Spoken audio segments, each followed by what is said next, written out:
about it, and they link that also to energy efficiency, which you were mentioning. Right, questions. We have a question at the back first, sir, and then I'll come to you afterwards.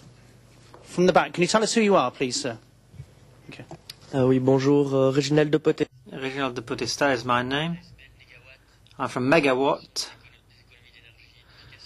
a non-profit association that promotes energy efficiency.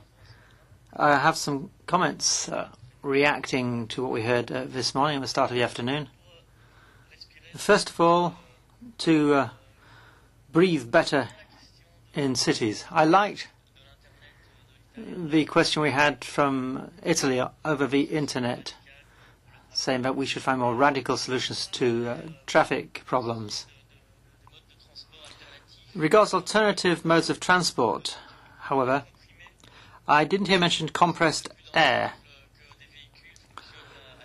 Compressed air has been used for over a century to drive vehicles in mines, underground.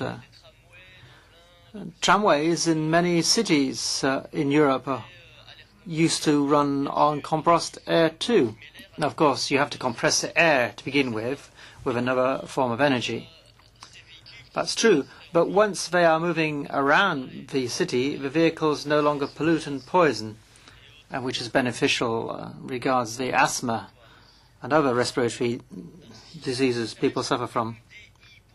MDE.lu is the address of a French business that has been looking into this with support from the French government. There's a Korean company too, which produces compressed air hybrids, energy in Korea.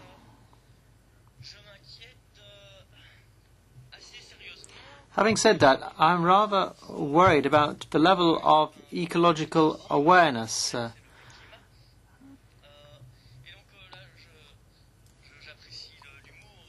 I appreciate the comments about Madeira, suggesting it was the ideal place to go on holiday if you want to be energy efficient. But how are you going to get there, to start with? That is the question.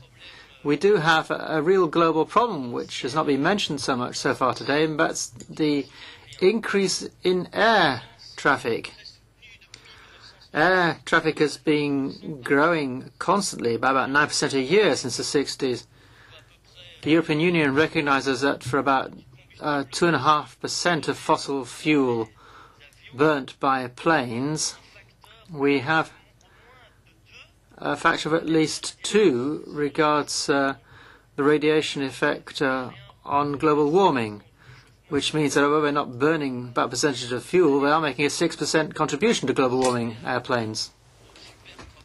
Last year, I participated under Framework Programme 7 of the European Union, a project on city development, and the conclusion that emerged from that day of work is that economic development frequently revolves on an airport. Every big city, every region wants its airport.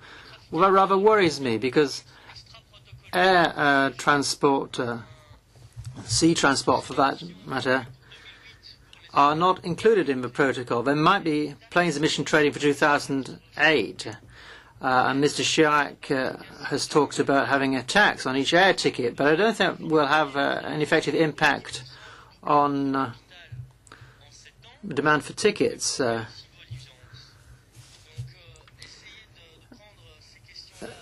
And even with a small amount of extra investment, 10%, you double the amount of nuisance caused, the degree of saturation we're at present. So I'm concerned I've not heard many comments on this subject.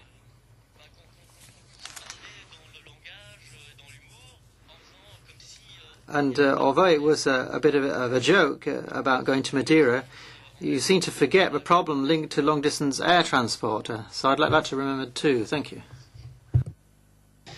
Okay, thank you. I have to say that my preferred way of getting to Madeira would be to sail there, because I'm a sailor. So I wouldn't be using a plane if I was going there. But there we are. That's my answer. And your comments about compressed air, I think, are something that would be noted by a lot of people here, and particularly those people who are looking at policy. Does anybody want